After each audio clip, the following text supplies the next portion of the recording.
Hello everyone, welcome to learn and compete. आज हम discuss करने वाले हैं रेंट फ्री अकोमोडेशन। देखिए, प्रीवियस वीडियो के अंदर भी हमने रेंट फ्री अकोमोडेशन करा था और उसमें हमने वैल्यूएशन निकालना सीख लिया था।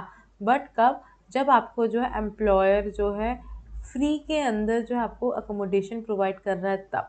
But in the today's video हम देखेंगे जब एम्प्लॉयर जो है कुछ कंसेशनल रेट के ऊपर एम्प्लॉय को देता है कोई अकोमोडेशन, तब उसकी परक्यूजिट वैल्यू क्या होती है, यही हम आज देखने वाले हैं।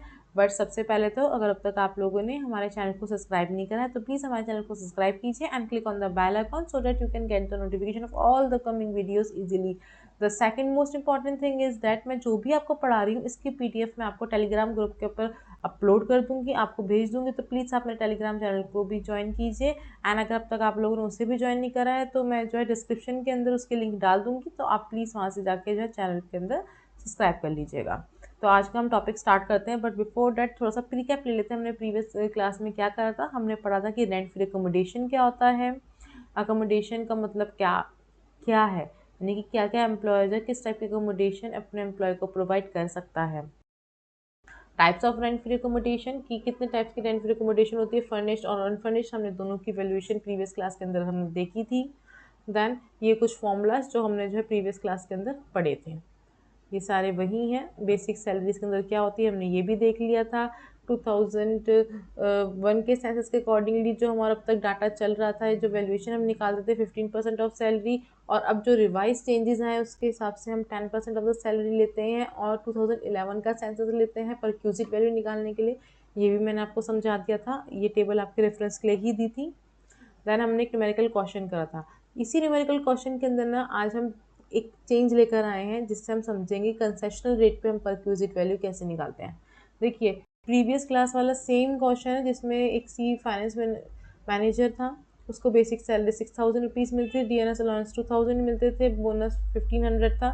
उसको अकोमोडेशन जो है फाइनेंशियल ईयर की स्टार्टिंग में ही प्रोवाइड कर दी गई थी कंपनी के थ्रू।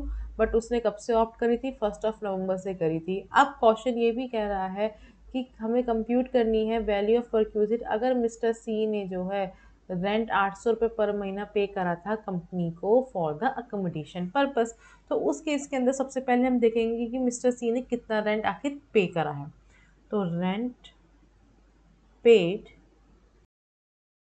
बाय मिस्टर सी 5 महीने पे करा है ₹800 मल्टीप्लाई बाय 5, डैट मीन्स ₹4000।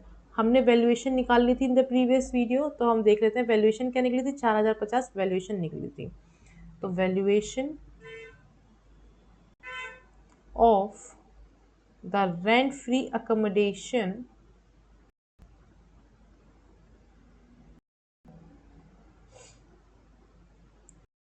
कितनी निकालती है हमने?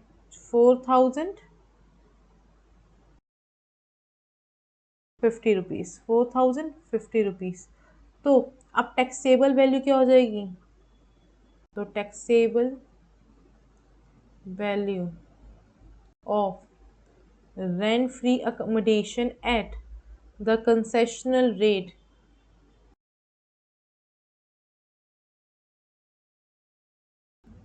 देखो, जो भी उसकी वैल्यूएशन थी ना, जो भी इसकी वैल्यूएशन थी यानी कि 4050, इस 4050 में से हम माइनस कर देंगे 4000 जितना भी उसने रेंट पे करा है। तो कितना रेंट पे करा? 4000, यानी कि जो 50 रुपये हैं वो उसके टैक्सेबल वैल्यू कहलाएगी। So this is the whole concept of rent free accommodation at concessional rate. देखिए, जब भी हमें कंसेशनल रेट के ऊपर निकालना होता है तो सबसे पहले मैं आपको दोबारा से रिमाइंड करा दूँ, जो भी हमने वैल्यूएशन निकाली थी अपनी अकोमोडेशन की, रेंट फ्री अकोमोडेशन की, उसमें से हम माइनस करते हैं जितना भी एम्प्लॉयर ने जो है रेंट मांगा था एम्प्लॉय से और एम्प्लॉय ने उसे पे करा। तो जो भी लास्ट में वैल्यू होती है वो ही टैक्सेबल वैल्यू होती है परक्यूजिट की, जो कि आपकी टैक्स पेबल होती ही होती है।